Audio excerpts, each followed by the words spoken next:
இன்றைக்கி வீட்டுக்கு வந்து காலையில் சாப்பாட்டுக்கு வந்து புதினா சட்னி தான் அரைக்க போகிறோம். ஒரு கட்டு வந்து புதினா தழை, ஒரு கைப்பிடி அளவு கொத்தமல்லி தழை. புதினா தழை வந்து தண்ணியில் அலசி தனியாக வந்து ஒரு பிளேட்டில் வந்து எடுத்துக்கங்க. ஒரு கைப்பிடி அளவு வந்து கொத்தமல்லி தழை, அதுவும் வந்து தண்ணியில் அலசி தனியாக ஒரு பிளேட்டில் எடுத்துக்கங்க.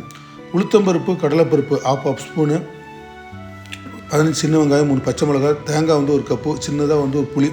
அடுப்பு பற்ற வச்சு ஒரு எண்ணெய் காய்ஞ்சதுக்கப்புறம் கடலைப்பருப்பு, உளுத்தம்பருப்பு, சின்ன வெங்காயம், பச்சை மிளகாய் இதெல்லாம் வந்து அடுப்பு மீடியமாக வச்சு நல்லா கொஞ்சம் வதக்கிட்டு, நல்லா வெங்காயம்லாம் நல்லா வதக்குனதுக்கப்புறம் இந்த புளி சேர்த்துட்டு அதையும் வந்து ஒரு செகண்ட் அப்படியே வதக்கிட்டு, கழுவி வச்ச கொத்தமல்லி தழை, கழுவி வச்ச புதினா தழை நல்லா வதக்கணும். பச்சை வாசனை போகிற அளவுக்கு புதினா தழையை நல்லா வதக்கணும்.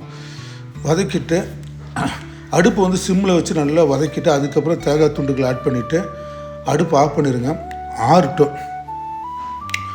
வதக்கி வச்சது வந்து நல்லா ஆறுனதுக்கப்புறம் நல்லா மிக்ஸி ஜாரில் வந்து ஆட் பண்ணிவிட்டு, தேவையான அளவு கல் உப்பு ஆட் பண்ணிவிட்டு, தண்ணி தேவையான அளவு அதையும் ஆட் பண்ணிவிட்டு மூடி போட்டு நல்லா கொஞ்சம் நைஸாக வந்து அரைங்க. அரைச்சதுக்கப்புறம் இன்னொரு பாத்திரத்தில் வந்து இந்த சட்னியை கொட்டிக்கிட்டு தாளிக்கணும்.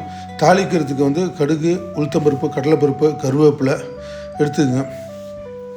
அடுப்பத்தை வச்சு தாளிக்கிற கட்டில் எண்ணெய் ஊற்றி இந்த கடுகு, உளுத்தம்பருப்பு, கருவேப்பிலை, ஒரு வரமிளகாய் ஆட் பண்ணி இந்த சட்னி தாளிச்சிருங்க. சாப்பாட்டுக்கு வந்து இந்த புதினா சட்னி வந்து சூப்பராக இருக்கும். கண்டிப்பாக வீட்டில் பண்ணி பாருங்கள்.